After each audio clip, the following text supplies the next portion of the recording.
3, 2, 1... Salut tout le monde, comment ça va en ce mercredi? Ce mercredi, vous avez l'habitude sur ma chaîne YouTube qui est dédiée au best-of de live Twitch, en mode Crystal Ball. Et oui, lundi sur Twitch, on a parlé de la saison NBA qui arrive, ou plutôt de ce qui pourrait se passer avant, en insistant bien sur les transferts que j'aimerais voir se dérouler. Des trades, j'en ai gardé 6, que je veux absolument vous présenter. Alors on ne perd pas plus de temps, et c'est parti! Quels sont les 6 transferts que je veux absolument voir prendre place avant le début de la saison NBA 2023-2024?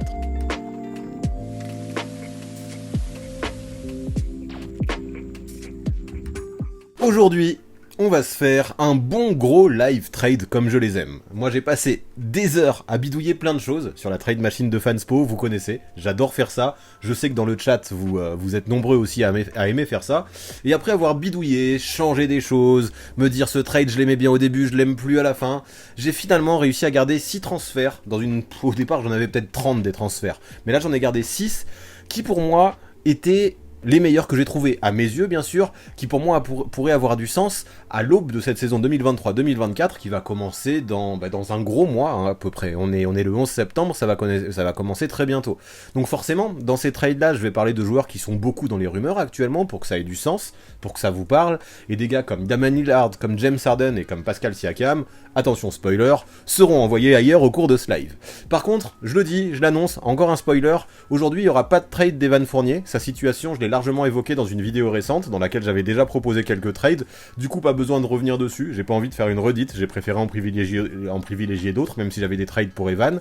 Et puis je dois le dire aussi, dans les trades que j'ai gardés, les 6 que j'ai gardés, je me suis lâché un petit peu, parce que dans chaque deal, dans chaque transfert, ou quasiment chaque transfert, il y a toujours un, voire même plusieurs All-Stars concernés. Donc vraiment, c'était l'objectif, essayer de vous proposer 6 gros trades qui peuvent au moins partiellement changer le visage d'une équipe.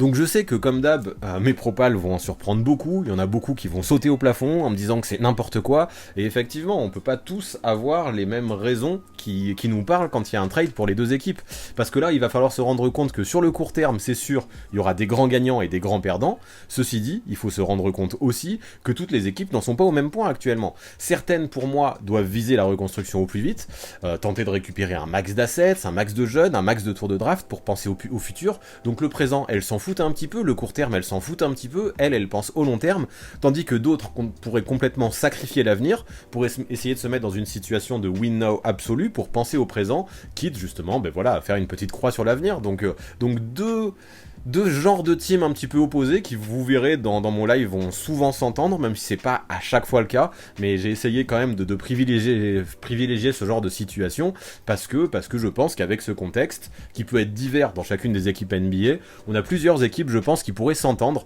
et donc voilà, c'est en essayant de penser à tout ça que j'ai élaboré mes trades, que je vais vous présenter dès maintenant. Et pour commencer, ça commence fort, avec un transfert entre les Bulls et les Bucks, que vous voyez là, que j'aimerais intituler « Giannis récupère une pièce supplémentaire pour tenter de remporter le titre 2024 ». Ouais, si je dis 2024, c'est pas un hasard, parce que clairement, avec ce trade, même si du côté des Bucks on récupère un sextuple All-Star en la personne de DeMar DeRozan, qui l'an dernier quand même tournait à des stats proches de 25-5-5, des stats très propres avec des très bons pourcentages, on mise beaucoup plus sur le présent que sur l'avenir. Parce que là, entre Jrue Holiday, qui a déjà 33 ans, Middleton, qui en a 32, Lopez, qui en a 35, et DeMar DeRozan, donc, qui arriverait et qui a 34 ans, on serait quand même pas loin de la maison de retraite à Milwaukee. Mais bon, c'est aussi le choix qu'a décidé de poursuivre le management cet été, parce qu'ils ont prolongé Middleton et Lopez, malgré leur âge, donc je me dis, maintenant qu'ils ont décidé d'aller sur cette voie, autant y aller à fond, non? Et puis en vrai, si on y réfléchit sur le court terme, là, le 5, avec Jrue Holiday, DeMar DeRozan, Chris Middleton, Giannis Antetokounmpo et Brook Lopez, il aurait un certain âge, c'est sûr, mais il aurait aussi une sacrée gueule. Si les Bucks, ils veulent continuer de contenter Giannis, je me dis, il faut lui apporter de l'aide, mais vraiment au plus vite, tant qu'il a l'âge de rafler un maximum de titres, parce que j'ai pas l'impression finalement que la bague de 2001, elle est suffit finalement de 2021 pardon, de 2001 c'était les Lakers qui ont gagné. Non, j'ai pas l'impression que la bague de 2021 est suffit pour assécher sa soif de trophées collectifs, et c'est tant mieux, on a un Giannis motivé et qui veut gagner plus. Bien sûr, il est très accroché à la ville de Milwaukee, il l'a dit à plusieurs reprises, il aime le calme de cette ville et il pense finir sa carrière là-bas. Ceci dit, si les dirigeants font les mauvais choix et qu'ils ne lui permettent pas de gagner ou d'aller loin en playoff, il s'expose à un risque, parce que dans 2 ans, Giannis Antetokounmpo aura une player option. On a un freak qui va déjà sur ses 29 ans, et lui ce qu'il veut, c'est pas jouer le titre chaque année, c'est vraiment remporter le titre chaque année à partir de maintenant. Et pour moi, l'arrivée de DeRozan pourrait clairement faire passer un gros cap à cette team. Parce que ouais, on l'a vu en playoff, l'équipe, elle a beau être performante, elle a beau être qualité, elle a beau déjà être un contender en l'état, elle a beau défendre fort aussi, hein, mais derrière Giannis, je trouve qu'elle manque d'un lieutenant solide. Un lieutenant qui existait avant, mais aujourd'hui, c'est un rôle, j'ai l'impression que Chris Middleton et Jrue Holiday peinent un petit peu à assumer sur la durée. Et on aurait une arrivée de DeRozan qui pourrait apporter un gros boost offensif, permettre de mieux gérer les temps faibles, les temps faibles à Milwaukee, les pannes d'adresse, et on voit que c'est quand même des moments qui sont durs à gérer pour ces Bucks, ou même les money time, justement, un domaine où Debo est assez monstrueux. Qu'est-ce que ça ferait du bien aux Bucks, en vrai, de posséder une option supplémentaire de ce calibre, quand il s'agira, je sais pas, de réussir la dernière action, de marquer le tir de la gagne.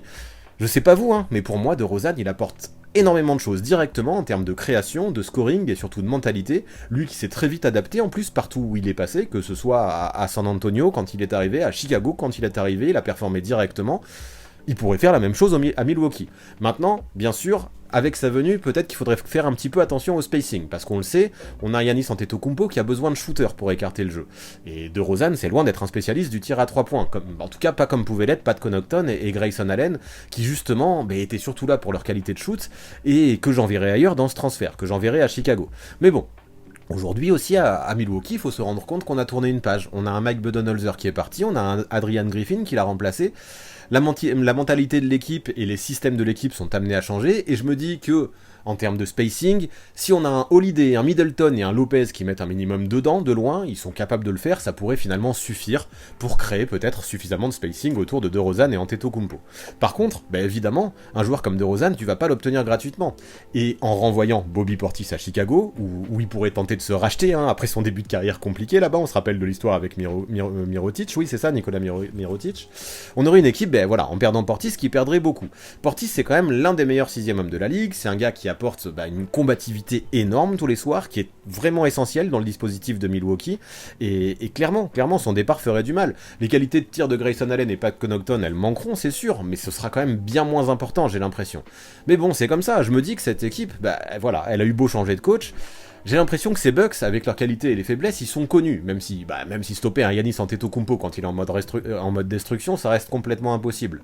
Cependant, quand le grec passe à côté, ou encore quand il est pas là, quand il est blessé, les défenses s'adaptent vite, et notamment en play-off face à Milwaukee. Là, il faut se rendre compte quand même que même si Giannis a loupé le début de la série, on a une équipe des Bucks qui sort d'un énorme upset face à Miami, et là qui n'a pas le choix, qui doit redresser la barre et qui doit se montrer performante dès la saison prochaine. On a eu l'arrivée de Malik Beasley qu'on a vu cet été, qui peut aider un petit peu offensivement, mais à mon sens, même si avec lui je pense déjà que les Bucks peuvent faire de grandes choses, ils font déjà partie des contenders, mais avec DeRozan, je pense qu'ils pourraient directement multiplier leurs chances de titre à court terme, parce que lui, contrairement à Malik Beasley qui va apporter un truc, DeRozan, lui, il va apporter un gros truc jusqu'à limite pouvoir faire changer le visage de cette équipe qui pourrait encore devenir plus performante. Donc ouais, ça fait de gros sacrifices pour le faire venir, DeRozan, mais je crois qu'il faut les faire. Du côté de Chicago, comme j'expliquais la semaine dernière dans le live sur les teams qui pourraient exploser, je pense qu'il est temps de tourner une page et de se tourner définitivement vers le tanking pour essayer de reconstruire au plus vite via la draft et penser au futur. Donc je sais pas, moi, essayer d'aller choper un Matas Bouzelis lors de la prochaine draft ou un Ron Holland, ça pourrait relancer l'équipe et donner peut-être un petit peu plus d'optimisme pour la suite, parce que là, je vais pas vous mentir, j'ai pas l'habitude d'être pessimiste, au contraire d'ailleurs, mais si l'effectif de Chicago reste tel quel, en étant coaché par Billy Donovan, sans meneur de qualité aussi, vu que Lonzo Ball ne reviendra pas avant 1 an, j'ai l'impression que cette team, elle va tout droit vers le ventre mou, la pire situation, c'est ce que j'expliquais, et je crois que ce sera difficile de viser beaucoup mieux pour ces Bulls. Ça peut pas durer, donc il est temps pour Karnišovas, je pense, de faire une croix sur le présent, pour penser à la suite, et d'envoyer ses stars ailleurs, pour essayer d'avoir en retour un maximum de contrepartie. Le départ de DeRozan, là, dans cette optique, ce serait la première pierre à poser pour cette nouvelle ère. Je pense que c'est le moment, vu qu'il va se retrouver free agent en fin de saison, et au final, je me dis qu'en échange d'un joueur de 34 ans déjà, qui certes est très talentueux, mais pour pourrait partir de lui-même dans un an sans offrir aucune contrepartie aux Bulls, et ça c'est important de le noter, on récupère quand même 3 role-players de qualité qui pourront tout à fait s'inscrire dans une équipe en reconstruction, et pourquoi pas même y briller, parce qu'on parle de 3 joueurs qui peuvent quand même être directement performants, et qui en même temps pourront également aider dans le futur si l'équipe arrive à reconstruire de la bonne façon et se montrer ambitieuse. C'est pas mal aussi je trouve de récupérer potentiellement le first round des Pelicans dans ce deal, les Pelicans qui forcément au vu des incertitudes qui entourent Zion en ce moment et sa santé, c'est un pic qui pourrait être haut, et franchement ouais, je me dis que la contrepartie n'est pas si mauvaise pour un joueur en fin de contrat qui pourrait faire ses valises de lui-même dans un an du côté de Chicago.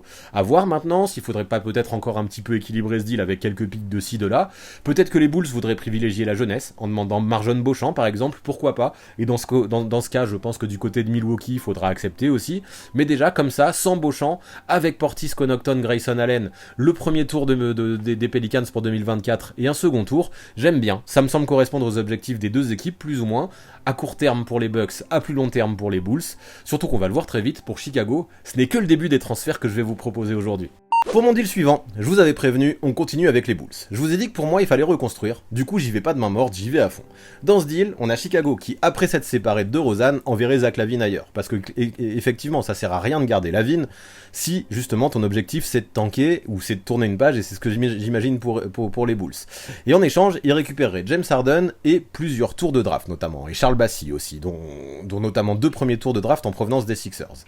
Là, ce que j'aime bien, c'est qu'en cumulant ces deux deals, on aurait plusieurs options du côté de Chicago. Par exemple, pour la saison 2023-2024, ce serait de faire un 5 qui, avec les deux échanges, serait composé par exemple de James Harden, de Alex Caruso, de Pat Connaughton, de Bobby Portis et de Nikola Vucevic, avec des éléments comme Javon Carter, Ayo Dosunmu, Kobe White, Grayson Allen et André Drummond sur le banc. Je dis pas que ça va gagner un titre, loin de là, je dis même pas que ça va faire les playoffs, mais ça peut permettre au moins sur une demi-saison d'inscrire un minimum cette équipe dans un cadre compétitif et de voir justement dans ce cadre-là sur quel joueur, sur quelle pièce tu peux compter ou non sur le futur. On voit ce que ça dit, on voit si ça chope quelques wins et surtout on observe qui performe ou pas. Ensuite en fonction, on s'adapte à Chicago.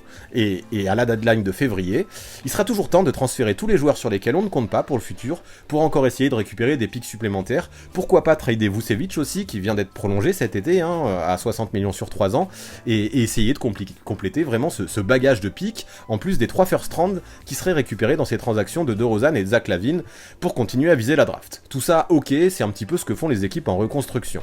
Par contre, vous allez me dire, qu'est-ce que fout James Harden dans une histoire comme ça? C'est pas le joueur qu'on veut dans une équipe qui reconstruit, surtout vu que les Bulls possèdent leur propre pick en 2024, ils auraient plutôt tout intérêt à viser le fond du classement dès maintenant, plutôt que d'avoir des joueurs compétitifs qui peuvent amener des wins comme James Harden. Mais là encore une fois je me dis il y a 2 hypothèses. La première c'est il refuse de venir à Chicago et il s'entête à vouloir aller aux Clippers après un trade comme ça. Dans ce cas là c'est pas grave, à Chicago tu le coupes, pas de problème. T'as son salaire qui expirera en fin de saison, donc qui te pénalisera pas dans le salary cap, et t'as quand même récupéré des pics en échange. T'as récupéré 2 first rounds pour Zach LaVine. Donc franchement déjà rien qu'avec ça c'est bon. Mais dans le meilleur des cas, il accepte de venir, tu le fais briller individuellement sur la première partie de la saison, quitte à pas trop gagné, tu fais jouer James Harden pour ses stats, tu l'aides à prendre de la valeur individuelle dans une équipe où il aura les rênes, sur le marché des transferts t'essayes un petit peu de redorer son blason, et bim, en février tu dégaines, tu l'envoies ailleurs, chez un contender qui pourrait être intéressé par avoir Harden, pour aller encore choper des pics. Il sera toujours possible de tanker sur la deuxième partie de la saison et justement de profiter de ce pic 2024. Je me dis qu'à Chicago, ça peut être l'année de transition où c'est un peu le bazar, cette année qu'on connaît tout le temps avant la vraie reconstruction et où t'attends surtout de voir ce que tu vas pouvoir envisager de choper à la draft en juin prochain pour voir comment ensuite tu pourras construire autour de ce que t'as récupéré. Clairement, ça obligerait aux Bulls à tourner une vraie page, mais pour moi il est temps et ces 2 deals, je pense, iraient bien dans cette optique. Pourquoi pas essayer de reconstruire quelque chose autour de Lonzo par exemple en 2024 s'il revient bien de blessure, avec tous les pics que tu auras chopés et potentiellement les jeunes joueurs qui se seront illustrés dans cette équipe des Bulls qui serait complètement new look. En tout cas, ça peut leur ouvrir des solutions qu'ils n'ont pas en ce moment. Et rien que le fait d'avoir des solutions, alors qu'aujourd'hui, je trouve que ces Bulls sont dans une impasse, pour moi, ça montre que ces 2 trades ont du sens pour Chicago. À Philadelphie, après, c'est autre chose. On verrait arriver Zach LaVine, et en mettant fin au drama Harden, peut-être que ça te permettrait enfin d'avoir un petit peu de sérénité. Maintenant, est-ce que c'est Zach LaVine qui va permettre à l'équipe de passer un vrai cap et de jouer le titre? Non, soyons honnêtes, c'est loin d'être sûr. Cependant, à côté de Joel Embiid, ça manque de scoreurs réguliers, et même si James Harden c'est un excellent playmaker, ce rôle d'option 2 au scoring, il a pas su le prendre, en tout cas pas de manière assez constante, notamment quand ça comptait le plus à Philadelphie. En tout cas, pas autant que ce que Doc Rivers et Daryl Morey auraient pu l'espérer quand ils l'ont fait venir. Mais bon, Si tu veux convaincre Joel de pas demander son trade l'année prochaine et que t'es prêt à tout pour qu'il reste, mais c'est bien ce calibre de joueur qu'il faudra faire venir pour le convaincre que tu restes compétitif. Et puis en vrai, sait-on jamais, même si j'ai pas trop aimé son attitude globalement cette saison et la façon dont il dépensait son énergie, ben je me dis qu'un transfert vers une équipe un minimum ambitieuse, qui viserait plus que juste participer aux playoffs, ça pourrait le motiver un petit peu le Zach. Et on sait qu'un Zach LaVine motivé, ça peut quand même atteindre un très bon niveau. Au final, c'est quand même une valeur sûre d'un point de vue offensif, c'est quand même un joueur qui est capable de mettre ses 20-25 points tous les soirs, avec une efficacité qui est relativement propre, même si c'est vrai que son investissement défensif questionne. Mais bon, c'est pas grave, à Philadelphie tu pourras toujours le faire jouer aux côtés de Patrick Beverley pour compenser ça, qui s'occupera de défendre sur le meilleur arrière adverse, et puis c'est pas comme si James Harden, qui serait remplacé par Zach LaVine, c'était un crack défensif, et qu'il fallait absolument de la défense pour compenser son départ. Donc voilà, après un deal comme ça, c'est sûr, à Philadelphie, si tu fais ça, tu te mets clairement des bâtons dans les roues pour l'avenir, sachant que le management a déjà lâché des pics pour faire venir Harden. Maintenant, il serait obligé d'en lâcher 2 de plus encore pour le faire partir. Mais c'est comme ça, c'est le jeu. Ça a été une erreur peut-être de lâcher autant pour le faire venir, Harden, avec le recul on s'en rend compte, ces erreurs il faut les assumer, il faut essayer de rebondir après, même si ça implique des sacrifices, et les sacrifices ça peut être justement de sacrifier complètement l'avenir, quitte à se séparer de la plupart des tours de draft. Là tu sais par exemple aussi qu'il va falloir payer le contrat de LaVine pendant 4 ans ensuite, et la dernière année, c'est un joueur qui sera payé quasiment 50 millions, donc ouais, il vaut mieux que ça marche, parce que si ça marche pas, c'est un joueur qui pourrait te coûter très cher, et qui pourrait devenir intransférable s'il n'arrivait pas à montrer une image suffisamment compétitive en tout cas, et il soulevait, s'il arrivait pas à répondre aux questions, sa valeur pourrait baisser, et vraiment il y a un risque pour Philadelphie. Mais bon, si pour rester à Philadelphie on a un Joel Embiid qui a besoin d'un lieutenant, on a quand même un Tyrese Maxey qui apparaît encore un peu tendre aujourd'hui pour assumer ce rôle, un Tobias Harris qui est trop discret offensivement pour enfiler vraiment ce costume, et un Harden de son côté qui veut partir. L'arrivée de LaVine pourrait donc permettre, je pense, d'obtenir enfin ce lieutenant et de donner l'occasion à Nick Nurse de tenter une nouvelle formule, peut-être, afin d'imaginer de faire le parcours de playoff le plus long possible autour de Joel. C'est pas fou comme ambition, je l'admets, ici je parle pas de titre, mais au vu de la situation complexe dans laquelle les Sixers se trouvent actuellement, après la demande de trade d'Harden, je pense qu'il sera difficile de trouver mieux, et déjà choper LaVine ce serait quand même très bien, même si tu te sépares de futurs tours de draft. Par contre, si ça fonctionne pas, cette arrivée de LaVine, je pense qu'il faudra se faire une raison, et rapidement penser à tout péter, parce qu'on a une équipe qui se verra dépouillée de trop de tours de draft pour essayer de se renforcer par ce biais, qui sera dans une impasse, avec un Joel Embiid qui pourrait demander à être transféré, et dans ce cas-là, il va falloir bouger, sous peine de se retrouver dans une situation qui sera toxique pour la suite. Mais bon, c'est pas le choix, à mon avis, pour Daryl Morey, il est temps de tenter un truc, avant que la situation ne s'enquiste trop et prenne des proportions trop importantes. On a un Carlik Jones qui est essentiellement présent pour les salaires, mais il faut également que je parle des Spurs dans cette histoire, parce que je les ai introduits dans ce deal, vraiment c'est un détail, mais je trouvais que c'était intéressant. Ils sont là un petit peu dans le rôle de l'opportuniste, même si c'est vrai que si vous préférez, on peut complètement faire le deal sans eux, ça passe quand même financièrement. Mais ça me semblait quand même intéressant de les y ajouter. Parce que ouais, dans le roster de San Antonio, le poste 1 est peut-être l'un de ceux qui soulève le plus de doutes à l'heure actuelle, même si j'aime bien Trey Jones, je crois qu'il y a encore des limites. Il sera toujours titulaire, et Jaden Springer par contre pourrait apporter une option supplémentaire derrière lui. Trey Jones, la hiérarchie changera pas, je dis pas que Springer sera un meneur titulaire, mais Springer c'est quand même un joueur qui est très jeune, qui est sûr, c'est sûr, mais lorsqu'il a eu du temps de jeu à Philly l'an dernier, il a montré que c'était un vrai joueur de basket, avec des vraies qualités de scoreur aussi. Le problème, c'est que dans la rotation des Sixers, au vu du monde qu'il y avait à son poste, c'était impossible de lui donner du temps de jeu. À San Antonio, il aurait l'occasion de se développer, de faire des erreurs, et pourquoi pas de dévoiler son potentiel, de se révéler, et de s'afficher peut-être, pourquoi pas, en bonne petite surprise. Parce que le truc, c'est qu'au départ, Springer, je voulais pas intégrer les Spurs, je voulais l'envoyer à Chicago, Springer. Mais là, je me suis dit, les Bulls, ils ont déjà tout plein de joueurs dans son profil d'arrière dynamiteur. Du Dosumnu, on a par exemple du Kobe White aussi.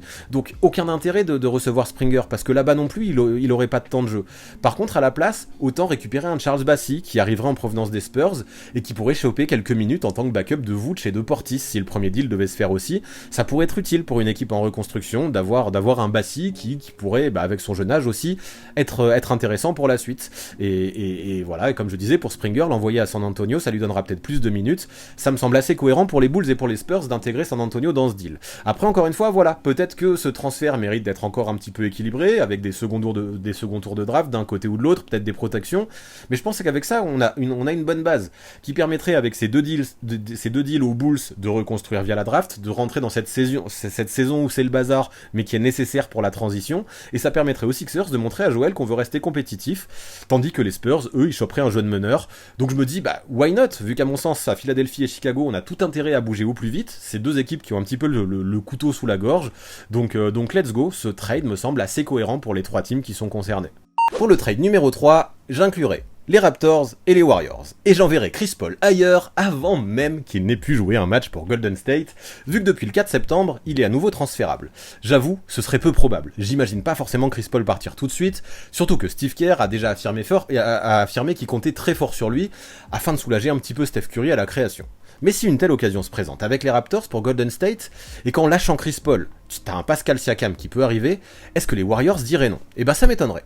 Maintenant c'est vrai, avec le contrat du Camerounais qui est sur une seule année, pour les Warriors il y a un risque, parce qu'en plus de lâcher Chris Paul, bah tu te débarrasses d'un premier tour de draft, mais aussi de deux jeunes qui sont prometteurs, comme peuvent l'être Jonathan Kuminga et Brandin Podziemski. Ça pourrait faire beaucoup pour une location de Siakam qui durerait qu'une seule saison. Voilà pourquoi je me dis que si un tel move se fait, les Warriors s'arrangeront, je pense, pour prolonger ou au moins avoir certaines garanties de la part de Siakam, dans l'idée de continuer sur la suite à San Francisco.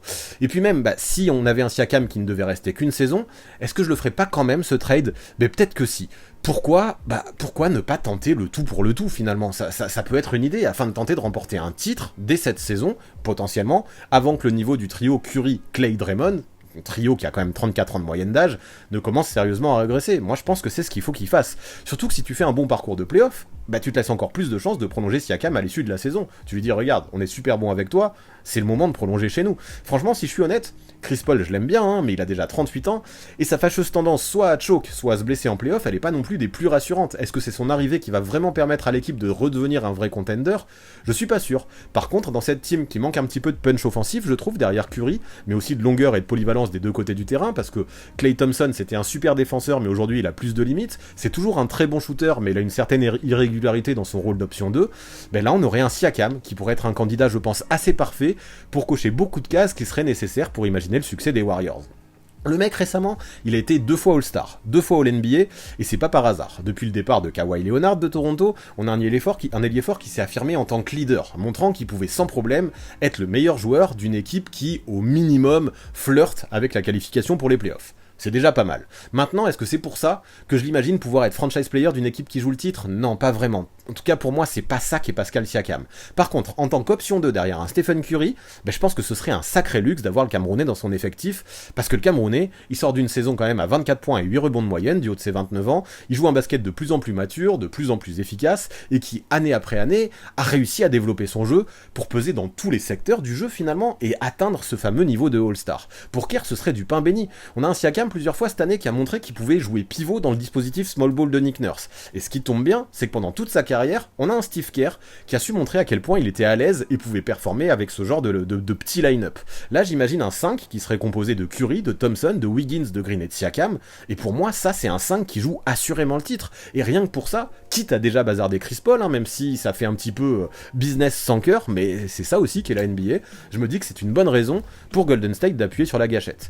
Mais si un deal permettrait aux Warriors de mieux se positionner pour le titre, pour les Raptors, c'est tout l'inverse. Eux aussi, j'en parlais dans ma vidéo de la semaine dernière, après avoir coupé Nick Nurse et laissé partir Van Vliet à Houston, ils font à mon sens partie des principaux candidats à la reconstruction. Le souci, c'est que tu peux pas tanker tant qu'il y a Siakam. Et si tu le gardes, tu peux pas, parce que tu prends le risque qu'il parte l'an prochain en tant qu'agent libre sans que tu ne reçoives aucune contrepartie en échange. Ce serait risqué, et c'est une raison qui fait que pour moi aujourd'hui, un transfert du Camerounais devient complètement inévitable. D'ailleurs, ce qu'il faut savoir, c'est que leur pick 24 aux Raptors, il appartient aux Spurs, mais il est quand même protégé 1-6. Toronto aurait donc tout intérêt à faire la pire saison possible en termes de résultats l'année prochaine pour qu'à la loterie, ils aient une chance de décrocher l'un des 6 premiers picks et de conserver leur tour de draft. Donc ouais, pour ça, mon premier move, parce que vous allez voir, il y en a un autre concernant les Raptors juste après, ce serait d'envoyer ailleurs Siakam. En échange, tu récupères un premier tour de draft, c'est déjà pas mal, surtout pour un joueur qui est en fin de contrat, mais surtout le prometteur Jonathan Kuminga à Golden State. On l'a vu, on a un Steve Kerr qui a eu du mal à gérer un petit peu la relation, la transition entre les anciens et les jeunes qui sont prometteurs,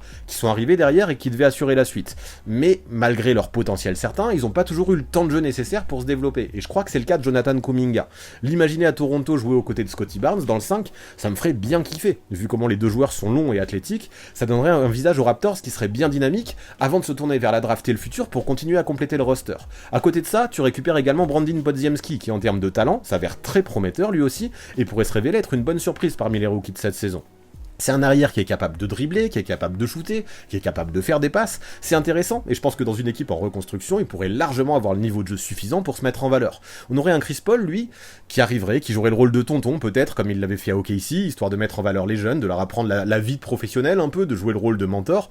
Et comme j'expliquais plus tôt quand je parlais de James Harden potentiellement aux Bulls, pourquoi pas profiter de la première partie de la saison pour mettre Chris Paul en valeur, puis essayer en échange de récupérer quelque chose d'intéressant à la deadline de février. Peut-être des pics ou des jeunes supplémentaires, on sait jamais.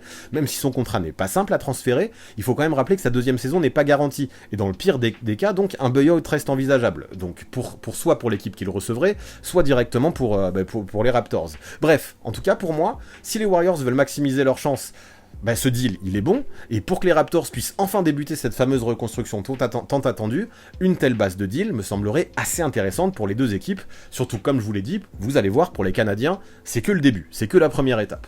Et oui, juste avant, je parlais de première étape pour les Raptors. Ces trades-là, je les ai mis dans cet ordre, c'est pas un hasard. Voilà pourquoi maintenant j'enchaîne directement avec le deuxième, parce que ouais, quitte à entamer une reconstruction, comme je le disais pour Chicago, que j'ai impliqué dans 2 trades juste avant, autant faire les choses jusqu'au bout et profiter de l'excellente cote que possède OG Anunoby actuellement sur le marché pour essayer en échange de recevoir la meilleure contrepartie possible. Et là, encore une fois, en termes de jeunes et en termes d'assets, pour penser à l'avenir, tanker puis reconstruire, je trouve que les Raptors ne s'en sortiraient pas mal. On aurait Ziaire Williams et Jake LaRavia, dans 2 profils différents, qui sont deux ailiers prometteurs, 2 ailiers qui ont tous les deux 21 ans. Si Williams c'est plutôt une espèce de phénomène athlétique, qui peut briller par sa polyvalence, chose qu'on aime bien généralement à Toronto, on a un LaRavia qui lui a plus le profil du shooter en catch and shoot, qui peut jouer off-ball, et qui peut te débloquer pas mal de situations avec ses démarquages et son adresse en bout de chaîne. À côté de ça, tu récupères 2 tours de draft supplémentaires, dont un first 2024, mais aussi Brandon Clark, un joueur que j'aime bien, qui a certaines limites techniques, c'est vrai, mais qui brille constamment grâce à sa science du placement et un QI basket que je trouve très élevé. Puis il a 26 ans, lui aussi, et il peut encore se révéler, je pense, Brandon Clark. Il faudra voir comment on utilise après les vétérans comme Chris Paul qui arriverait dans le trade précédent ou Dennis Schroeder qui vient d'arriver à Toronto, mais entre Scottie Barnes, Grady Dick, Jonathan Kuminga, Brandin Podziemski, Jake LaRavia et Ziaire Williams, qui ont tous entre 19 et 22 ans, ce serait Scottie Barnes, je crois le plus vieux, et qui ont tous un vrai potentiel, il y en a forcément 2 voire 3 qui vont exploser, ou au moins devenir des joueurs de valeur dans le futur. Après, ce serait un petit peu comme avec Chicago dont on parlait plus tôt. Il y aurait toujours des gars comme Chris Paul ou Schroeder, comme je les évoquais, qui s'intègrent vraiment moins dans un projet comme ça. Il y aurait d'autres joueurs comme Gary Trent Jr. ou Jakob Poeltl, qui sont pas bien vieux, c'est vrai, mais faudra quand même voir ce que tu fais d'eux dans une équipe en reconstruction. Et puis tout plein d'autres jeunes derrière, en plus de ça, à qui il faut donner de la place pour donner du temps de jeu. C'est un peu le bazar, c'est vrai, mais comme je disais, ça paraîtrait normal au début dans une saison de transition vers une reconstruction qui pourrait encore se poursuivre d'ici la deadline du mois de février. Je pense qu'avec des trades comme ça, ok, tu tournes une page, parce que t'envoies Siakam et Anunoby ailleurs, mais là, tu partirais avec de vrais espoirs pour l'avenir, quelques pics de draft supplémentaires, des jeunes, des options, et donc pas mal d'ingrédients pour entamer une reconstruction que je pourrais trouver saine et progressive. Et c'est comme ça que je pense que les reconstructions se font le mieux. Comme souvent, l'autre équipe concernée, c'est-à-dire les Grizzlies, eux ils viseraient tout l'inverse. Ils penseraient pas au futur, ils penseraient beaucoup plus au présent. Finalement, c'est ce que j'expliquais en début de live, c'est le meilleur moyen pour que 2 équipes s'entendent, leurs projets n'en sont pas au même point, il y en a une qui mise sur le présent, l'autre sur l'avenir, et on voit ce que ça donne. Mais bref, pour revenir aux Grizzlies, j'ai l'impression qu'Anunoby correspond tout à fait au style de joueur qu'il leur faut, et d'autant plus depuis le départ de Dillon Brooks vers Houston. Bien sûr, il faudra voir comment Ja Morant revient après sa suspension, mais cette équipe, je la trouve pas mal en vrai, d'autant plus avec l'arrivée de Marcus Smart, qui pourra assurer l'intérim à la main pendant la suspension de Ja Morant. Pour moi, c'est surtout au poste 3 qu'il y a un vrai trou en vrai chez ces Grizzlies, parce que Bane et Kennard, je les aime bien, mais c'est plutôt des postes 2 qui mesurent 1m96 tous les deux, et même si Bane est très solide, il a une musculature de ouf et défensivement il peut faire du taf, face à des ailiers de 2m05, forcément il perd en efficacité. Du coup, pour éviter ça, tu fais venir Anunoby, et j'ai l'impression que tu règles absolument tout. Peut-être pas absolument tout, mais au moins beaucoup de choses. Le mec, il peut apporter tout ce qu'apportait Brooks, mais en mieux, avec un caractère qui serait beaucoup plus gérable en plus. Défensivement, il peut être efficace sur 3 ou 4 postes. Je rappelle que cette saison, il a fini meilleur intercepteur en NBA. Il a été élu All Defensive aussi, donc on le sait. Défensivement, c'est un client. Aujourd'hui, il a 26 ans, et chaque saison, depuis le début de sa carrière, il est revenu plus fort. Il sort d'une campagne à 17 points, à 39% de loin, en prenant quasi 6 par match. C'est propre. C'est déjà un très bon 3&D, mais je pense qu'il peut viser d'être plus que ça, vraiment il a le talent pour devenir un très bon two-way player.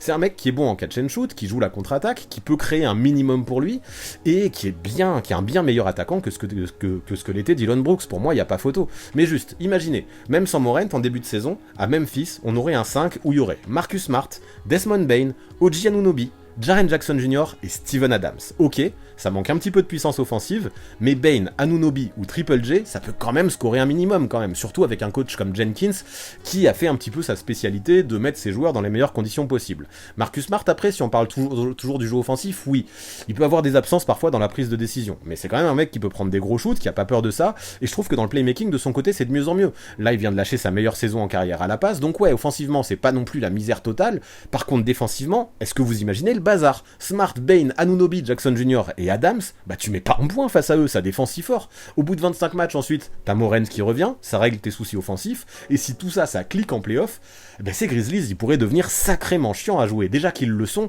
ce serait encore pire. Et quand je vois le trou qui existe actuellement au poste 3, je pense que l'arrivée d'OG Anunoby, elle serait parfaite. Donc ouais, avec le trade que je propose après, c'est vrai, t'aurais un petit peu moins de profondeur à Memphis, moins de joueurs de banc, surtout qu'en plus de ça, on a un Tyus Jones qui est parti cet été. Mais bon, t'as toujours Derrick Rose qui vient d'arriver, t'as Luke Kennard qui est là, t'as David Roddy, t'as Xavier Tillman, bah tous ces mecs en fait que Taylor Jenkins sait mettre en valeur. Puis après, bah, au retour de Morant, tu peux avoir un Smart qui passe en 6ème homme de luxe, ce serait pas mal, je trouve, vraiment pas mal. À voir encore une fois, s'il faut pas ajouter des protections, des seconds tours de draft pour finir d'équilibrer tout ce deal. Néanmoins, avec ces deux équipes, qui seraient dans deux optiques totalement différentes, je pense que ce transfert pourrait réellement avoir du sens pour tout le monde.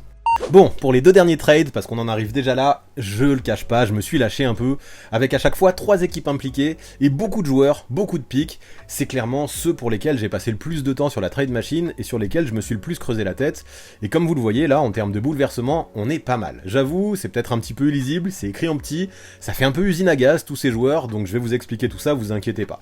On va faire ça dans l'ordre, et je vais commencer par les Hawks. Depuis leur finale de conférence, qui a été un petit peu surprise en 2021, on a une équipe qui a pas du tout réussi à confirmer les promesses qu'elle avait créées, qu'elle avait suscitées. D'ailleurs, on le voit, depuis que le nouveau management qui est composé de Landry Fields et Kyle Korver est arrivé, le ménage a quand même commencé, avec le licenciement de Nate McMillan, le transfert de John Collins à Utah, tout ça c'est un petit peu là pour illustrer ce phénomène. Construire cette équipe autour de Trae Young et des jeunes Temeré, je veux bien, apparemment c'est ce que veulent faire les Hawks actuellement, mais si tu veux garder ce duo, je pense qu'il est temps autour d'eux de voir les choses différemment, d'autant plus que Quinn Snyder pratique un jeu qui est bien différent de celui de Nate McMillan, et pas certain que les éléments qui sont déjà présents dans cette équipe des Hawks lui conviennent parfaitement. Lui qui à Utah, on s'en rappelle, préférait largement orienter ses stratégies vers le shoot extérieur offensivement, plus que sur le pick and roll que pratiquer à foison McMillan avec Trae Young et Clint Capella par exemple. Du coup ok, tu perds plein de pièces importantes, tu perds DeAndre Hunter, tu perds Bogdan Bogdanovic, et tu perds Clint Capella. Tu perds en plus ton rookie de cette année, Kobe Bufkin, et tu perds aussi un first round 2024. Ça fait beaucoup, c'est sûr, mais en échange, tu récupères quand même Paul George et Norman Powell. Et en fait, ce que j'aime, c'est que toutes les pertes, j'ai l'impression qu'elles peuvent être au moins partiellement compensées. Ok, là-dedans, tu perds Capella, mais tu te laisses enfin l'occasion de donner à Okongwu l'opportunité d'exploser en lui donnant les mérites qu'il mérite et les minutes qu'il mérite et qu'il ne peut pas avoir pour l'instant tant qu'il y a Clint Capella. Donc ok, Clint Capella n'est pas remplacé au poste de pivot, mais c'est pas grave parce que t'as Okongwu derrière. Après tu perds Bogdan Bogdanovic en 6ème homme, mais c'est pas grave parce qu'avec Norman Powell, tu récupères un autre dynamiteur qui se trouve plus ou moins à un niveau similaire que lui. J'ai tendance à penser que Norman Powell est même meilleur dans un contexte NBA, mais à voir vu la grosse coupe du monde FIBA que vient de réaliser Bogdan Bogdanovic. Mais à mon avis c'est kiff-kiff, tu perds pas au champ, et avec Norman Powell, t'as un autre joueur qui est dans ce profil et qui est dans ce costume. Ensuite, tu perds DeAndre Hunter, qui est prometteur, certes, en tant que two-way player, mais qui semble un petit peu connaître un frein dans sa progression de ces dernières saisons, j'ai l'impression, même si j'apprécie quand même que, offensivement, chaque année, il apporte un petit quelque chose de nouveau à sa panoplie. Mais bon, à la place, ok, tu le perds Hunter, mais tu récupères Paul George, et j'ai l'impression qu'il n'y a pas besoin que j'explique pendant des heures la plus-value que ça peut faire par rapport à Hunter, même si pour ça, il faudra que Paul George reste en bonne santé. Choper un lockdown comme lui au périmètre, un autre scoreur de très haut niveau, qui en plus de ça est tout aussi capable de jouer off-ball que balle en main, mais aussi envoyer masse de shoot à 3 points, ça a pas mal de sens je trouve pour ces Hawks qui seront coachés par Quinn Snyder. Même si on a un PG qui a déjà 33 ans, j'ai l'impression qu'il est un petit peu tout ce que DeAndre Hunter aurait pu devenir. En tout cas, c'était l'espoir. Quand il a été sélectionné, c'était avec le 4e choix à la draft de 2019. Là, en gros, à Atlanta, tu te fais un 5 avec Trae Young, Dejounte Murray, Paul George. Après, au poste 4, c'est peut-être là qu'il y a le plus gros trou, mais il est déjà présent, ce gros trou, hein, avec le départ de John Collins. Tu mets Saddiq Bey ou Jalen Johnson. Saddiq Bey, peut-être, pour sa qualité de shoot à 3 points, qui fitera bien dans le jeu de Quinn Snyder. Et Onyeka Okongwu, qui, enfin, aurait ses minutes et pourrait lui exploser. Je trouve que c'est propre quand même, et ça peut envoyer beaucoup de missiles de loin, mais aussi défendre un minimum pour cacher Trae Young. Faudra voir surtout si c'est pas trop léger dans la raquette. Mais au périmètre, cette team elle peut se montrer assez violente. En attaque déjà, hein, forcément, hein, Young, Murray, Paul George, ça peut être très violent, mais en défense, c'est pareil, parce qu'avec une association Paul George Dejounte, ça peut s'avérer largement assez talentueux pour cacher l'absence de défense de Trae Young, ou en tout cas l'incapacité de défendre de Trae Young au vu de son physique et de son profil. En tout cas, j'ai l'impression que au moins ça pourrait apporter un nouveau souffle à ces Hawks, qui j'ai l'impression ont bien besoin de ça pour continuer à performer depuis leur finale de conf surprise en 2021 dont on parlait plus tôt. Donc faudra juste faire en sorte que Paul George ait envie d'activer son option en fin de saison. Donc ça va être le risque à prendre du côté d'Atlanta, mais si tu te montres compétitif et que tu montres à Paul George que oui, Atlanta ça peut être une bonne maison pour lui, pourquoi pas. Par contre, chez les Clippers, vous vous en rendez compte, c'est branle-bas de combat. Est-ce qu'ils seraient prêts à envoyer Paul George ailleurs comme ça sans récupérer de star en retour ? Franchement, si je suis complètement honnête, je pense pas. Mais la vraie question c'est, est-ce que les Clippers, surtout, sont encore prêts à payer Kawhi et Paul George l'année prochaine, eux qui n'ont pas été prolongés cet été, à mon avis c'est pas un hasard, et qui disposent tous les deux d'une player option en fin de saison, tout ça c'est pas sûr parce qu'on a vu que ça avait montré des limites. Du coup, il est peut-être temps de transférer un des deux, avant de risquer de les perdre sans contrepartie. Tout ça c'est à voir, et c'est à analyser, et c'est à prendre en compte dans un tel deal. Bref, en tout cas, à LA, depuis 2019 et l'arrivée du duo George-Kawhi, c'est pas aussi glorieux que ce à quoi on aurait pu s'attendre. Les blessures n'ont pas aidé, c'est sûr, mais le temps passe. Il y a des doutes qui existent toujours sur l'association entre les deux ailiers, surtout qu'en leur présence, l'équipe possède, je trouve, un vrai déséquilibre entre les postes extérieurs et les postes intérieurs. Du coup, ouais, c'est vrai que dans ce deal, les Clips ne récupéreraient aucun joueur All-Star, tout simplement, alors qu'ils lâcheraient un All-Star. Mais j'ai l'impression quand même qu'avec ces contreparties-là, qui sont nombreuses, mine de rien, on a une équipe qui pourrait tout de même se construire un roster qui est plus équilibré que ce qu'il l'est actuellement. On a un DeAndre Hunter qui peut très bien évoluer au poste 4, un Dwight Powell qui apporterait enfin une rotation solide à Ivica Zubac, et on sait que ça manque du côté des Clippers, tandis que Bogdanovic et Tim Hardaway Jr. t'apporteront le scoring que tu perds un petit peu avec Norman Powell, mais que tu compenses largement avec ces deux arrivées. Si j'imagine une rotation avec Russell Westbrook à la main, Bogdanovic en poste 2, Kawhi Leonard en 3, DeAndre Hunter en 4 et Ivica Zubac en 5, et que sur le banc j'ai Tim Hardaway Jr., Dwight Powell, Marcus Morris, Nicolas Batum, Bones Hyland et Terrence Mann, ça fait un 5 qui est équilibré, ça fait de la profondeur, ça fait du talent à tous les postes, et encore plus si le rookie Kobe Buffkin qui arriverait tient ses promesses, lui qui peut apporter beaucoup au scoring aussi.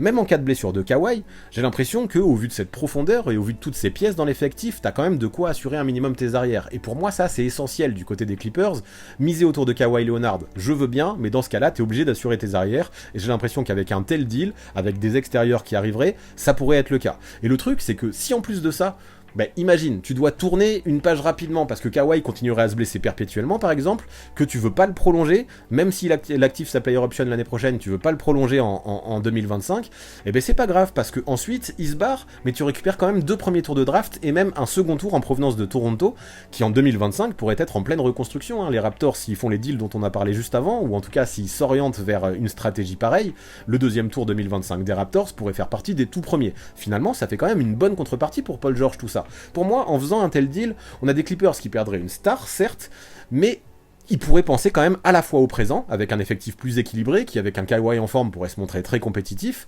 mais aussi au futur, avec ces 3 tours de draft qui seraient récupérés. Si les Clippers veulent tenter autre chose autour de Kawhi, tout en assurant leurs arrières, ça peut être une bonne solution à creuser. J'ai pas l'impression que les Clippers bradent Paul George dans un tel deal, au vu de tous les assets qu'ils recevraient en échange, et puis il faut se rendre compte qu'aussi qu'avec ses 33 ans, avec le fait qu'il ait une player option en fin d'année, avec ses enchaînements de blessures qui lui ont fait manquer les playoffs pendant 2 saisons consécutives, mais ok, on a un Paul George qui a toujours beau faire partie des top 2-way players de la ligue, sa valeur a quand même bien baissé sur le marché.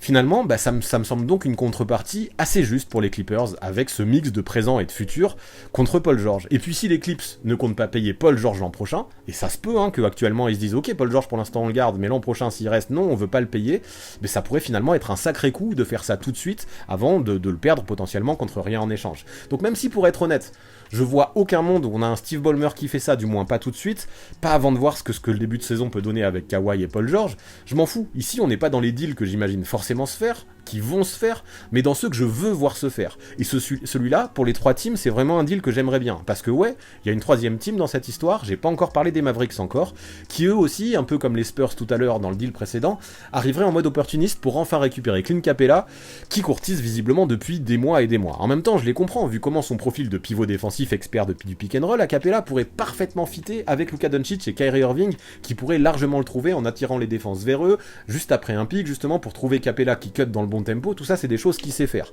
Dans l'histoire, tu chopes aussi BJ Boston, surtout pour une question de salaire, mais qui du haut de ses 21 ans peut encore réserver de bonnes surprises, hein, sait-on jamais. Et en échange, ça va, tu te dépouilles pas trop. Tu lâches Tim Hardaway Jr., sur qui l'équipe ne semble plus trop compter. Tu lâches Dwight Powell, qui filera aux Clippers, qui justement les contentera, ces Clippers, parce qu'ils auraient enfin leur pivot backup. Mais du côté de Dallas, c'est pas grave, parce que son départ sera compensé par la venue de Capella. Tu lâches deux futurs tours de draft, mais un seul first finalement.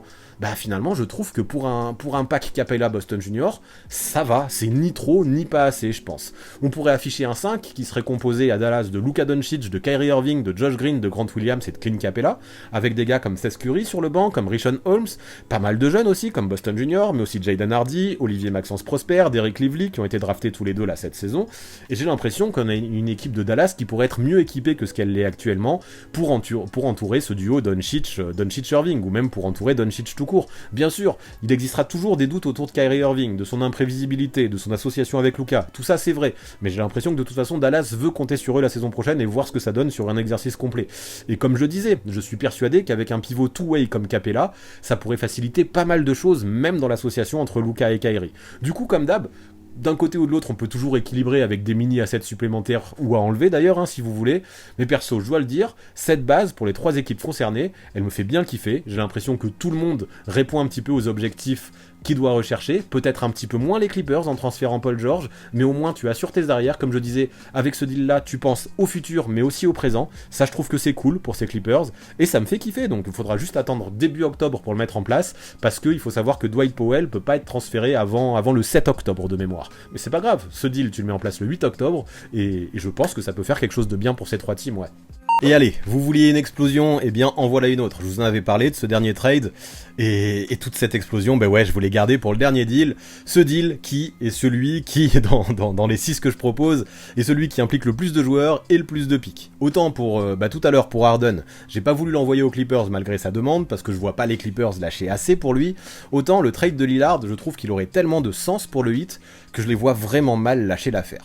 Selon les dernières rumeurs, les Blazers, ils étaient prêts à négocier, mais ils voulaient pas forcément de Tyler Herro. À la place, ils auraient préféré obtenir plus de picks. Des picks que le Heat n'était pas en mesure de leur offrir au vu de leur capital de draft restant.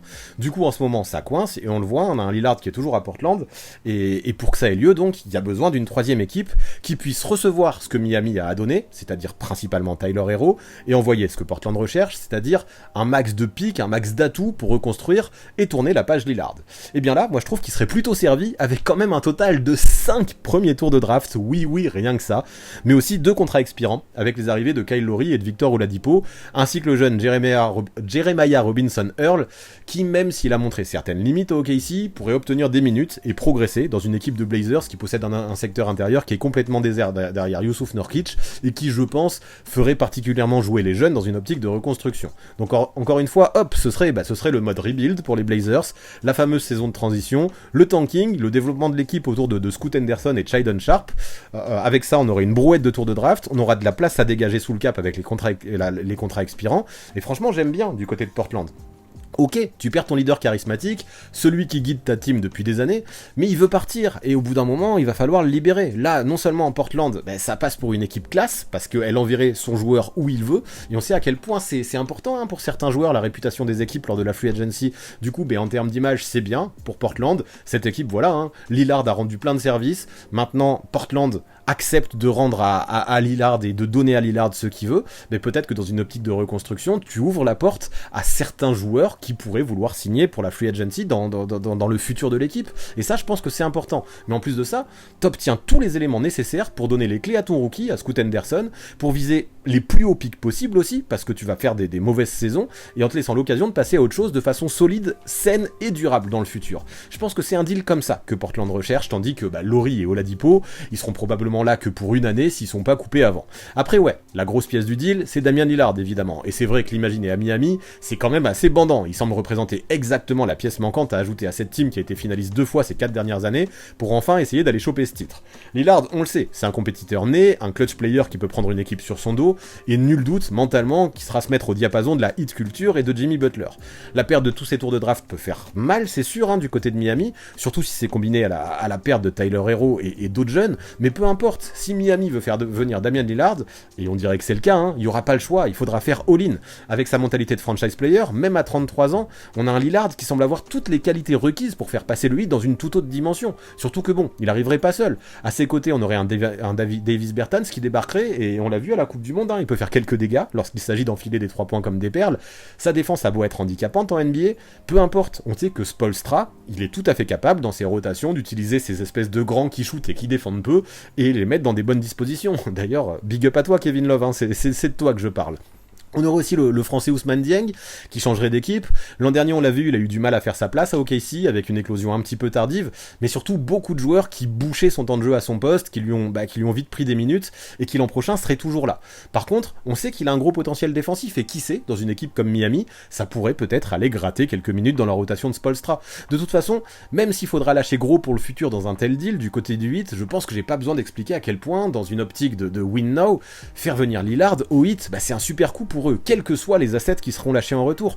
S'il y a une opportunité de le faire venir, je pense que les dirigeants de Miami, je pense que Pat Riley doit la saisir. Enfin, si on parle de la troisième équipe, OKC, on l'a vu cette saison, on commence vraiment à être compétitif avec un Shai Gilgeous-Alexander qui peu à peu se transforme en énorme superstar, et derrière lui, toute une ribambelle de jeunes qui sont morts de faim. La participation de l'équipe au play-in l'an dernier, c'est une première étape, et maintenant, il est temps de la concrétiser. Pour ça, continuer à faire progresser le roster, ça doit devenir un objectif. Par contre, quand je dis faire progresser le roster, je parle pas de se dépouiller pour faire venir une star comme Lillard par exemple, pas du tout. Du côté du Thunder, mais ça fait maintenant plusieurs années que Sam Presti construit intelligemment, je trouve, patiemment en tout cas. Et je pense que la meilleure idée, c'est de continuer dans cette optique, pas tout bouleverser, mais faire venir soit des jeunes potentiels, soit d'autres jeunes qui sont référencés. Et pour ça, c'est parfait, parce que saison après saison, on a un Presti qui a su accumuler les tours de draft, en étant bien conscient qu'il pourrait pas tous les utiliser pour lui, pas tous les utiliser pour choisir des joueurs lors de la draft, mais en étant aussi bien conscient que ces tours de draft, ils pourraient servir d'asset dans le cas de trade futur, qui permettrait à l'équipe de progresser selon la vision que lui a de la team. Et là, j'ai l'impression que ça correspond bien. Donc déjà, ok, si on fait le bilan pour OKC, ouais, tu perds 2 jeunes comme Ousmane Dieng et comme Jeremiah Robinson Earl. Peu importe, parce qu'en retour, tu reçois 2 autres jeunes, Raimi Rakes Jr. et Nikola Jovic. Perso, j'ai l'impression que Rakes Jr. et Jovic, c'est peut-être mieux que Dieng et Robinson Earl, tant les deux ont eu du mal à trouver du temps de jeu conséquent et régulier la saison passée au vu de la profondeur du roster des Thunder. Je sais pas si Rakes Jr. et Jovic trouveront plus de temps de jeu, mais au moins ça permet d'utiliser autre chose. Donc déjà, ouais, sur cet échange de 2 jeunes contre 2 jeunes, il peut y avoir une petite plus-value pour OKC, d'autant plus en ajoutant la venue d'Haywood Highsmith, qui va pas changer la face du monde certes, mais qui a quand même rendu quelques services au Heat l'an dernier. Mais surtout dans l'histoire, et ça c'est le plus important, tu récupères Tyler Herro, et c'est bien lui qui je pense va pouvoir faire progresser la team dans l'optique que Sam Presti a actuellement de sa franchise actuellement. En échange au premier coup d'œil, tu peux avoir l'impression de lâcher beaucoup pour lui, parce que tu perds Bertans, tu perds Oladipo, ça pour moi c'est pas dramatique, mais surtout tu perds 2 premiers tours de draft. Mais en vrai, si on prend un petit peu de recul, on sent que Bertans, il a pas forcément sa place dans une équipe comme le Thunder, ils ont surtout accepté d'absorber son salaire pour choper le choix 10 et drafter Kayson Wallace, on s'en rappelle en juin dernier, tandis que pour Victor Oladipo, c'est un petit peu la même. Même si l'histoire serait belle de le voir revenir au OKC, de relancer sa carrière là-bas, son corps aujourd'hui semble assez ruiné par les blessures, et lui aussi a été surtout récupéré cet été pour gratter 2 seconds tours de draft encore en provenance de Miami. Je pense pas que le Thunder compte vraiment sur Davis Bertans et sur Victor Oladipo. Par contre, ce que je disais, c'est ce qui peut piquer, c'est les 2 premiers tours de draft qui partiraient pour Tyler Herro. Sauf que regardez de plus près, pas sûr qu'il soit si ouf que ça ces 2 picks. Le premier, il est protégé top 10, et Utah pourrait donc bien le garder, vu que je vois pas forcément le Jazz participer aux playoffs, donc aucune chance d'obtenir avec ce pick un top pick ou un top joueur, mais aussi tu recevrais le choix des Clippers qui sont attendus pour faire une grosse saison et qui du coup a peu de chances d'être bien placé. A priori, sauf gros style, aucun de ces deux joueurs qui auraient pu être draftés avec ces picks n'aura le niveau d'un Tyler Hero, comme je disais. Avec le pick qui est protégé par Utah, déjà vu qu'il est protégé, tu n'auras pas un top 10, et le pick des Clippers, a priori tu n'auras pas un top 10 non plus. Hero, à mon avis, vaut largement un top 10 de draft. Donc finalement, c'est pas tant cher payé que ça pour un mec pour lui qui sort de 2 saisons consécutives à plus de 20 points par match, qui semble progresser aussi année après année, notamment dans le domaine de la création, pour lui ou pour les autres d'ailleurs. Je trouve qu'on a même un Tyler Hero qui fait de plus en plus de passes, qui gagne en polyvalence en fait, tout simplement de manière générale, et qui, on le sait, surtout est capable de mettre le feu à n'importe quelle défense adverse lorsqu'il prend un coup de chaud. Il a que 23 ans lui aussi, pour moi il s'inscrit tout à fait dans les plans du Thunder, et il pourrait représenter une super recrue, je pense, pour aider la team à passer à un autre cap progressif. Maintenant, comment il serait utilisé, vu que dans le 5, il y a déjà Shai Gilgeous-Alexander et Josh Giddey, qui tous les deux semblent assez indéboulonnables en tant que starter, je me dis que même s'il sera peut-être pas ok au départ, tu peux quand même le remettre au 6e homme. Je pense que ça lui tient à cœur, Tyler Hero, quand même, d'être titulaire, mais vu le niveau de jeu qu'il peut atteindre, il faut se rappeler qu'en 2022, il a largement brillé en sortie de banc, il a même obtenu le trophée de Six Man de l'année, tu peux largement lui donner ses 35 minutes par match, même derrière Shai et Josh Giddey, et tu le mets en valeur, tu lui permets de briller, et si ça permet à Hero d'avoir un vrai rôle dans une équipe jeune, prometteuse, qui en plus de ça peut se montrer compétitif dès la saison prochaine, je pense qu'il pourra l'accepter. Pour Mark Daigneault, j'allais dire Taylor Jenkins, mais non, pour Mark Daigneault, pour posséder une rotation à 3 sur les postes arrière avec Shai Gilgeous-Alexander, Josh Giddey et Tyler Hero, moi je trouve ça plutôt génial. Tu peux les faire tourner entre eux, tu peux même les associer tous les trois, et tu peux imaginer tout plein de line-up différents, d'autant plus si on ajoute sur les postes arrière les présences de Cason Wallace et de Vasilij Micic qui sont arrivés cet été. Non, pour moi, avec un tel trade, on a une équipe du Thunder qui continue sa marche en avant progressive, et je trouve ça positif, avec un SJ à ce niveau-là, l'arrivée de Tyler Hero, mais aussi les débuts qui sont super attendus de Chet Holmgren. On a une équipe qui pourrait largement avoir l'ambition de viser les playoffs dès cette année, ce serait une réussite, tout en continuant à passer des étapes peu à peu. Tout ça, c'est ce que veut l'équipe, et au vu de la jeunesse et du potentiel du roster, je pense que c'est possible, donc je pense que ce serait également super intéressant pour eux aussi. Il m'a fallu beaucoup de temps pour élaborer ce trade, je le cache pas, mais là, comme il est, je m'en satisfais plutôt bien, au moins sur le fond, tant j'ai l'impression qu'il pourrait avoir du sens pour les 3 équipes concernées. Épilogue. Là, si on fait le bilan sur les trades, je vous les ai classés de celui que vous avez le moins aimé à celui que vous avez le plus aimé. Et ce qui est assez intéressant, et c'est très rare dans les live trades, c'est que beaucoup vous ont plu, parce qu'il n'y en a qu'un seul qui pour vous n'avait pas de sens. En tout cas, un seul vous étiez 50%, plus de 50% à penser qu'il n'avait pas de sens. Et ce trade-là, c'est le Bulls-Bucks. Pour celui-là, vous étiez 45% à penser qu'il avait du sens pour les deux équipes, parce que pour les Bucks, le principal argument que j'ai vu, ce serait dommage de lâcher Bobby Portis, parce que ensuite, la rotation intérieure, derrière Giannis Antetokounmpo et Brook Lopez, serait assez désertée. Et c'est vrai, c'est le risque, et c'est ce que je disais. Sauf que, pour moi, un Bobby Portis, même s'il est essentiel dans le dispositif des Bucks à l'heure actuelle, les Bucks ont changé de coach. Ils vont jouer différemment. Tout le monde n'aura pas le même rôle. Est-ce que Bobby Portis peut s'éclater avec Adrian Griffin comme il le faisait avec Mike Budenholzer? Sûrement, mais c'est pas sûr non plus.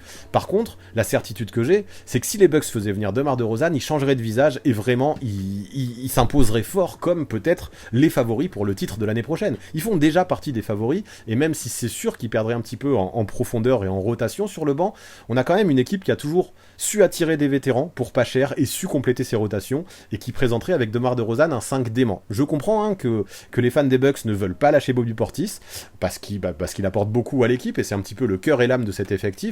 Mais cette équipe, pour moi, si elle reste en l'état, bien sûr, elle continuera à avoir des ambitions, mais elle ne s'assure pas grand-chose, et peut-être que ça peut perdre encore au premier ou deuxième tour l'année prochaine, en finale de conférence. Enfin, tout est possible avec ces Bucks à l'heure actuelle, mais si tu fais venir un DeMar DeRozan, je pense que tu t'assures au minimum d'être compétitif, et voilà pourquoi ce trade avait du sens. Je comprends pourquoi c'est celui qui vous plaît le moins, mais pour moi, quand même, c'est peut-être quelque chose à faire.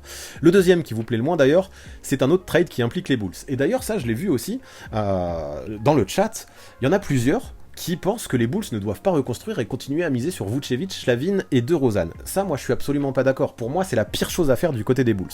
Donc voilà aussi pourquoi ce trade n'est pas un de ceux qui vous plaît le plus. Vous étiez quand même 53% à le valider, celui-là. Pour vous, et je l'ai lu dans le chat, James Harden, ça aurait pas trop de sens de le faire venir aux Bulls, je suis complètement d'accord avec ça, mais ça commence à avoir plus de sens si tu repars dans une reconstruction totale, que tu lui donnes les clés en début de saison, que tu le fais jouer avec Vucevic, que tu fais en sorte d'ailleurs que Harden puisse mettre en valeur Vucevic, il peut le faire. Les deux, tu fais augmenter leur cote, et en février, tu les trades pour encore tout plein de pics, et là, ça peut avoir du sens de faire venir James Harden, parce que justement, tu te retrouves avec plein d'assets pour une reconstruction. Ok, t'as fait une croix sur Zach LaVine et DeRozan, mais tant qu'il y a Billy Donovan au coaching, et tant qu'il n'y a pas de meneur référencé, on voit les limites de ce duo. Donc tu fais une croix là-dessus, tu pars sur une totale reconstruction, et tu te donnes la possibilité d'avoir plein de role players qui seraient récupérés dans le trade avec les Bucks, mais aussi potentiellement des joueurs que tu peux échanger pour choper des tours de draft, ou que dans le pire des cas n'handicaperont pas ton salary cap, parce que je comprends pas, ça aussi je l'ai lu dans le chat en disant mais les Bulls se feraient vraiment avoir avec le contrat de James Harden, mais non, James Harden, il est free agent en fin de saison, les Bulls peuvent même le couper s'ils n'en veulent pas de James Harden, et tu récupères quand même 2 first picks pour recevoir son contrat.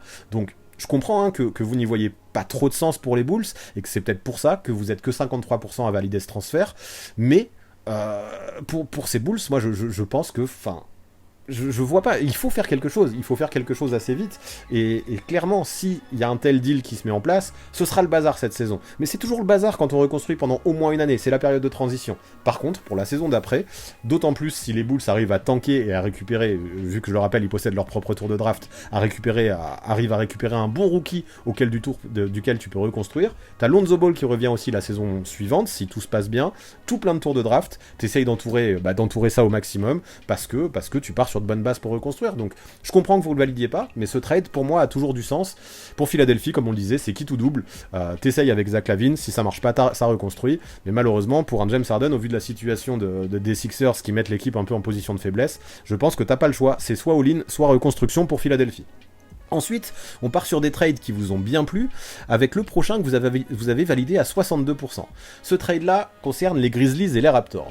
Donc 62%, ça montre que vous l'avez validé. J'ai vu que beaucoup de monde était hypé à l'idée de voir OG Anunoby arriver à Memphis pour créer une espèce de line-up super défensive dont on a parlé là tout à l'heure, avec Marcus Smart, Desmond Bane, Jaren Jackson Jr. et Steven Adams, qui verra le retour de Ja Morant arriver après sa suspension pour apporter un boost offensif, et des Raptors qui récupéreraient Clark, Zaire Williams, Jake LaRavia, un premier tour et un second tour. Là, ceux qui l'ont pas validé, vous étiez 38%, vu que vous êtes 62% à le valider, je suis très fort en maths, c'est parce que vous pensez que les Grizzlies lâcheraient beaucoup pour choper OG Anunoby, et que, également, c'est ce que je lisais dans le chat, les Grizzlies se déserteraient trop à l'intérieur en laissant partir Brandon Clark. Et ça, je suis pas forcément d'accord. OG Anunoby, il faut se rendre compte que c'est quand même un super two-way player qui progresse tous les ans. Zaire Williams et Jake LaRavia, certes, ils ont du potentiel, mais ce n'est pas non plus les jeunes qui ont le plus de valeur au monde. Brandon Clark, bien sûr, il te handicape un petit peu dans la rotation intérieure, mais derrière, t'as quand même des mecs comme Santi Aldama, comme David Roddy, ou comme Xavier Tillman. C'est pas des cracks absolus, c'est certain, mais Tyler Jenkins sait très bien les utiliser. Donc derrière Jaren Jackson et Steven Adams, il y aurait quand même beaucoup de monde, toujours, dans la rotation intérieure, même sans Brandon Clark. Et au final, OG Anunoby contre Brandon Clark, un premier tour, et 2 joueurs dont l'avenir est complètement incertain, moi je trouve que c'est pas tant que ça, et vous me dites dans le chat que la cote de Anunoby n'est pas si haute, moi je pense que c'est le minimum si tu veux avoir un OG Anunoby, et si Toronto ne l'a pas transféré jusque là, alors que pour moi ils sont déjà dans la mentalité de faire une reconstruction, c'est qu'à mon avis, ils vont être assez intransigeants, ils veulent une contrepartie minimale pour OG Anunoby, et ça ils ne l'ont pas reçu, peut-être que cette contrepartie pourrait arranger les Grizzlies et convaincre les Raptors, c'est pour ça que ce trade me semble avoir du sens, pour des Grizzlies qui seraient complètement dans le win now avec cet effectif, et des Raptors qui auraient encore une fois de bonnes bases pour une reconstruction. En tout cas, vous êtes 62% à l'avoir validé, c'est quand même un très bon score, quand d'habitude dans les live trades, on a au moins la moitié des trades qui sont en dessous des 50%. Par contre, maintenant, les trois derniers trades, vous les avez validés à plus de 80%, et ça c'est complètement une dinguerie.